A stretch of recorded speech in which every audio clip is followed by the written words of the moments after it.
In this video, I'm going to walk you through how to create a rental property registration with RRIO through the Seattle Services portal.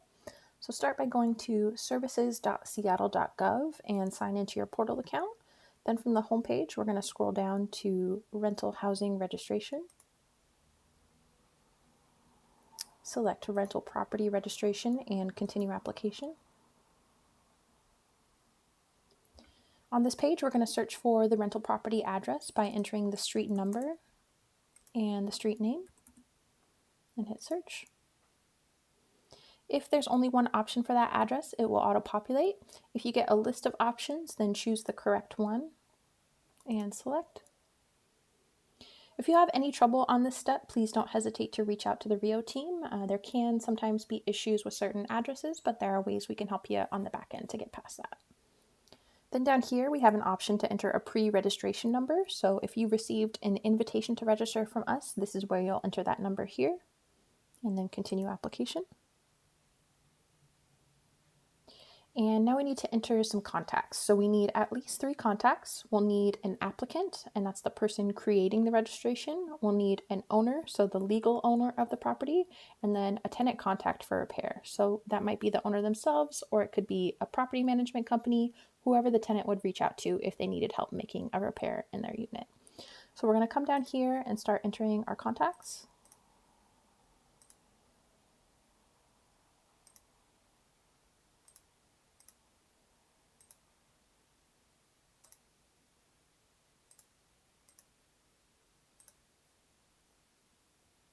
So use this select from account option, and that's going to ensure that you'll be able to see this record in your portal account moving forward. So make sure you're choosing this for at least one of your contact types.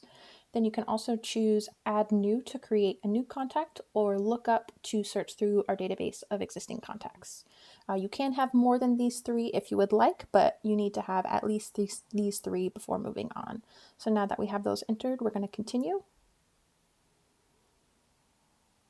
And on this page, we're going to enter some additional information about the rental unit. So here we're putting the number of rental housing units. So if it's a single family home, a townhome, a single condo unit, you would enter 1 for that. If it's a duplex, you would enter 2, 3 for a triplex, and so on for multi-unit properties. If it's a single family home and it has like a basement unit or an ADU that you're renting to 2 separate people, for that option you would put 2. In this example, we're going to continue with 1 rental housing unit. Here we have an option to enter the property name if you would like to.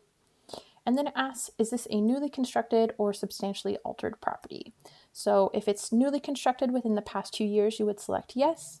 If it's a substantially altered property, meaning that it had permitted work done and received a final building inspection within the past 2 years, you would select yes as well. Coming down here to indicate whether or not it is a floating residence, and then adding some additional unit information here. So we're going to click on add units. So if it's a single family home and doesn't necessarily have an identifier or a number, then you would put NA. If it's a condo unit, you would put the unit number.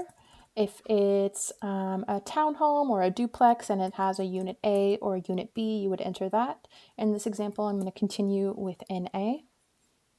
Here, we're going to designate whether it's on the top residential floor or the lowest residential floor. If neither of those apply, you can leave that blank and then submit. If you need to add additional rental units, you'll click this down arrow here to add as many rows as necessary.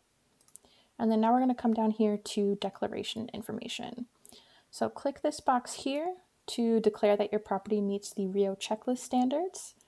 If you are the owner or creating this registration on behalf of the owner, you'll select owner/owner's agent. If you did recently have a RRIO inspection, then you would choose this option for inspection by qualified rental housing inspector. And we're going to continue application. This step is optional. You can use the selection bubbles here to indicate whether you have made any improvements to the property to register for RRIO, and then it's going to ask you some additional questions about that. Otherwise, select no and continue. Here, we're just reviewing everything that we've done so far. So we're creating a rental property registration for 700 Fifth Avenue. We didn't have a pre-registration number, so that's blank. We have all of our contact types here. Again, we're doing 1 unit. Everything here looks good, and we're going to continue. We'll go to checkout and checkout again. And this is where you will enter your payment information. So once payment is made, your registration will be active for 2 years. You should automatically receive an email with your receipt and your certificate of registration. If you have any trouble throughout this process, please don't hesitate to reach out to the RRIO team and we'd be happy to help.